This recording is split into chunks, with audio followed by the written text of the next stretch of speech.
What is up, my online meditation teachers? Now, one of the biggest aspects of changing from being a meditation teacher in person to online is the technical aspect. How do we make the meditations get received just as well as they are in person online? And the thing is, we have to use technology. The problem with technology is it can be a bit tricky. So here are the top 5 mistakes that people make when they're recording meditations online, and exactly how you can fix them so your meditations are received loud and clearly and your message can be absorbed by the listener without a distraction of what's going on with the tech. I understand the tech can be confusing at times, so I'm going to go through it nice and slowly with you today so you'll know exactly what to do about these 5 mistakes. Who am I? I'm Doug, aka the Downward Doug. I make meditations online, and I've really been focusing on that in the last year, although I've been doing it for 3 years. But in the last year, I've turned my revenue from $13 a month to more regularly $2,500 and sometimes up to $4,500. So it's been working out for me, and I want to share this experience with you to show you how you can increase your revenue and your reach online. If you want to learn how to do it on Insight Timer, then check the links below. That's kind of my forte. All right, so let's get into it. What are the top 5 mistakes? I'd say the number 1 thing is mouth clicks. All right, what are mouth clicks? It's just a buildup of saliva in the mouth, especially in the corners or on the lips. And what happens is when you open your lips, there's kind of a popping sound because there's if my physics teacher was here, he'd be so impressed. There's an adhesive nature to water. That water tends to bond to itself. It's hydroattractive or something like that. You clever physics people can tell me. But effectively, water sticks to itself. So when you open up your mouth, there's kind of a popping sound. And the same happens with your cheeks. The end result is it's not very nice for whoever's listening to the meditations because you hear these clicking sounds. And even if you hear it back with your headphones, you'll be like, oof. Now, you may not notice it at first, especially in person, you don't really notice it. But these microphones really pick it up. So here's what to do about it. 1, stay hydrated. Make sure you're drinking water. That's going to clear a lot of the excess saliva. Take it slow. If you're talking a lot, that's where it tends to build up. So take breaks. Take your time with the meditation. There's also an old wives' tale that you can eat a green apple and that will take it away. I don't know why it has to be a green apple, but I think it's the same idea that you clear some of the saliva in your mouth.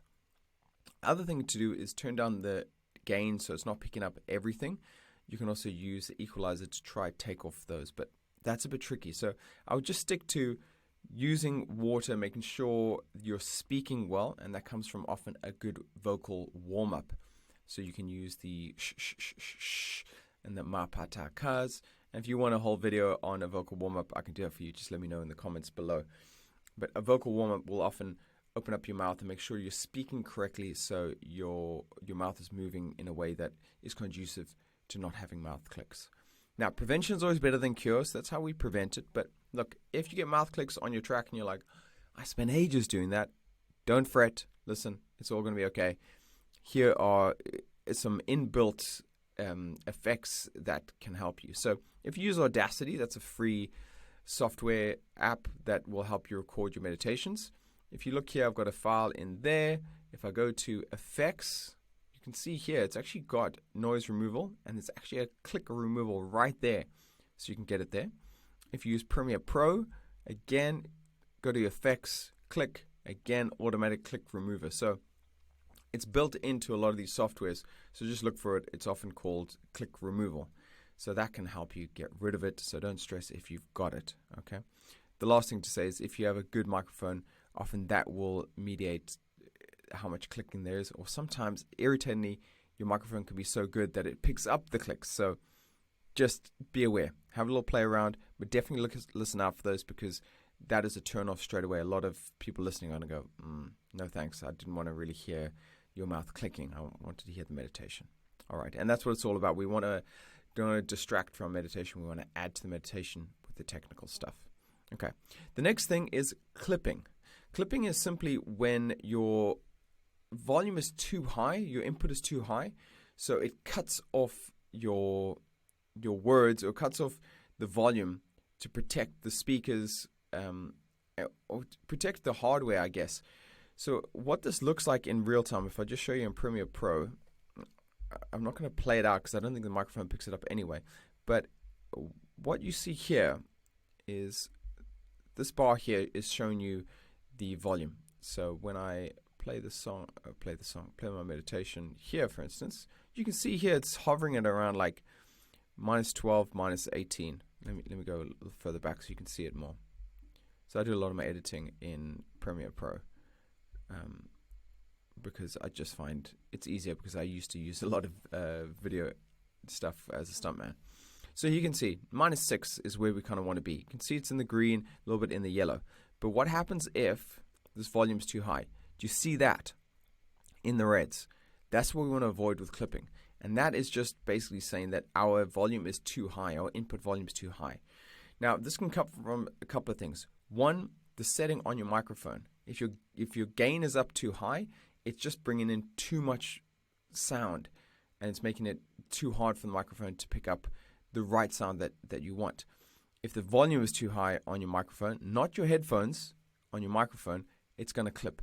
So make sure you're watching over here and make sure you're watching to see where you're coming in. All right, there should be an equalizer of some description where you can see the volume of your microphone, and then you can try keep it at -6, -12. I like -6. It's quite loud, but it's not clipping. That's the important thing. Don't let it clip. The other thing to note is you want to make sure that you are speaking in a range that doesn't confuse the microphone. So if you set your settings to a good amount and then suddenly you scream, it's going to be hard. If you want to do that, though, it is possible. You can use something called a compressor. And again, a lot of these things have built-in compressors. Here in GarageBand, it's there if you want to find it. You find it just under that part there. You can see all the little plugins. I've got 2 on at the moment, so we can turn that one off because I have a plugin that works for me. And that's just going to compress your most loud and your most quiet parts so that it's in a much more medium range. So it makes it sound a lot better. So have a look at using a compressor too if you are clipping. But generally just avoid clipping your meditations because again, it's just not a nice sound. Okay, next up we want to talk about plosives. So plosives are the sounds of your P's and your B's. So when you say p and b, the way we use those letters sends out a whole lot of air quite aggressively. So what ends up happening is if we don't have a pop filter, it goes straight onto the microphone, and as a result, the microphone starts to distort. So again, we're into that kind of, it's similar to clipping, but very specific type of clipping. What we can do is use a pop filter to stop that. These are very cheap. I'll put a link in the description below. Now, if you're like, I don't want to get a pop filter, there is a little bit of a hack. What you can do is you can, instead of speaking directly to the microphone, you can speak at a 45 or 90 degree angle, is probably even better. So you probably hear it's changing there already. But I'll try to do it here. If I go p, p, p, and I go p, p, p, p, p, p, p, you can see when it's at 90, it's not so aggressive because the wind or the air isn't going straight onto the microphone. But I would just say get a pop filter. The big advantage of pop filter too is it allows you to standardize how far you are from the microphone. So if my pop filter is here, I know how far I can be from the microphone. And it means when I record, it's more standardized. The voice is similar the whole way through. What can be annoying when you listen to a meditation. And remember, meditation is very intimate because it's just in the ears, the eyes are closed. And when the pop filter is there, I can make sure I'm in the same place. So my voice is very steady in terms of volume. There's no surprises coming in. It's much more relaxing. It also means if I come back to record something on a track at a different on a different day or a different time, I also know whereabouts that is going to be. Okay, so again, check out the pop filter. I think they're like £9. They're super cheap. Just get it, and it'll really help everything out with what you're doing and get rid of those plosives, which can be really annoying for your listener. Next thing we need to talk about is microphone position. This microphone is actually a lot lower than I want it to be. That's because I'm lazy and I haven't put up my camera on my laptop. So I have to bring the microphone down so it's not hiding my whole face. But actually, I want it to be somewhere like there. So usually they're saying in line with your top lip, and that's going to give you maximum sound quality. So do what you can to do that. That's why I suggest having either a microphone arm, this one's connected to the table, or a microphone stand. Same deal. It's going to standardize what where you're putting the microphone, and also standardizing how you're speaking into it. Not just on that track, but on your tracks in your library. So when people come, they know that, hey, Doug does quality recordings. It's always the same. It's always set at the same decibels, so I don't have to adjust my volume, because that can be super annoying, right? Like, I listen to some people's meditations, it's really quiet, then I have to turn up the volume, then I put on someone else's, it's really loud. I can tell you that if you go onto my Insight Timer, anything I've produced in the last year is all the same volume. Okay, I've really worked really hard at that to make sure it's standardized. The music, same deal. I make the music a standardized amount softer than my voice. But it starts with the microphone position. So get yourself an arm, I'll put a link for that, or microphone stand, I'll put a link for that.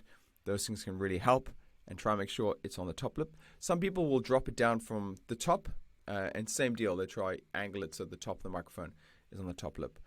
That's often for people that are doing vocals for music, but if you want to do it like that, that's totally fine too. Okay, so that's microphone position. I have to check my notes because I forgot what's next. Movement. Okay, so just make sure you're very still when you record your meditations. I've done it before where wearing like an anorak because it was raining outside, and the movement of the anorak is very annoying because it picks up on the microphone. My chair is also on a carpet because the sound of your chair or where you're standing on flat floors or wood can be annoying. You start to hear those sounds. So get yourself set up. I like to be nice and still in terms of how much I'm moving, and I just want to be moving my hands because I find that really helps when I move my hands to keep the cadence of how I'm speaking. When I don't use my hands, actually, I stumble on my words a lot more. So that's kind of a bonus tip for you. But in terms of your movement, you want to be as still as possible. Everything is designed, and everything in my studio is set up so that I just come in and I record. And productivity-wise, that's amazing. I know not everyone has that opportunity. Let me tell you, I used to record upstairs in the closet for the longest time. And I try to standardize it as much as possible, but it was very difficult. If you can find a way to standardize it and you don't have to move stuff around, that's better. So it's always set up in one place and your movement can be kept to a minimum in general. That would be a big bit of advice from me. Now, next, room choice, of course. Like I said, I was in my closet upstairs. It was the best choice. Closets are quite good because the clothing will stop the reverb of your voice coming back onto microphone, and that's where the echo comes from. What happens is my voice travels from here, hits the wall, comes back. Now you can see I've got these acoustic treatments in here, and that's to stop that because there's lots of flat surfaces in here. I've got one in the ceiling even. So you may not have that option. It's okay. You can hang things on the doors. You can go into rooms that are full of furniture and curtains, and it'll work just as well. Okay, we can often overthink this and think, oh yeah, I'll build a studio, then I'll start making meditations. Don't do that. Make do with what you have. Again, if for whatever reason you can't get the ideal room, then you can make the room better by draping things over flat surfaces. That's what you want to avoid, flat surfaces at all times. Again, prevention is better than cure. If there's still a bit of an echo on there, that's okay. You can go to a place called Euphonic, and this is one of my favorite websites. This will just clear up a lot of your background noise and your echo. So just drop your file in here. Again, it's free, and you can play with the different settings to get yourself into a place where you can remove a lot of the background noise. Your breathing sometimes is clipped, so be careful of using this if you're doing a breathing exercise. So if you go, it'll also clip that, so be careful of using that. But if you want to take out background noise and you're just doing a talking meditation, Euphonic is a great place to do that. The other products too, GarageBand, Audacity, and Premiere Pro also have like a background noise remover, so you can do that. But as best you can, start with the prevention, not the cure. And those are my top 5 things to do to avoid, that's my chest, sorry about that. Those are my top 5 things to do to prevent your technical aspects getting in the way of your beautiful meditation. Now, if you want more tips like this, thank you so much for staying to the end. Then come through to my community at school. The link is below. As you can see, someone else has just joined here. Hooray! So this is a big community of teachers just like you that are looking to get started on Insight Timer or looking to just grow their audience and their revenue. So I put a lot of my hints and tips in here. So if you want to learn more, go in there. Also know that I have options classroom-wise. I'm teaching a lot of stuff in there. So come check it out.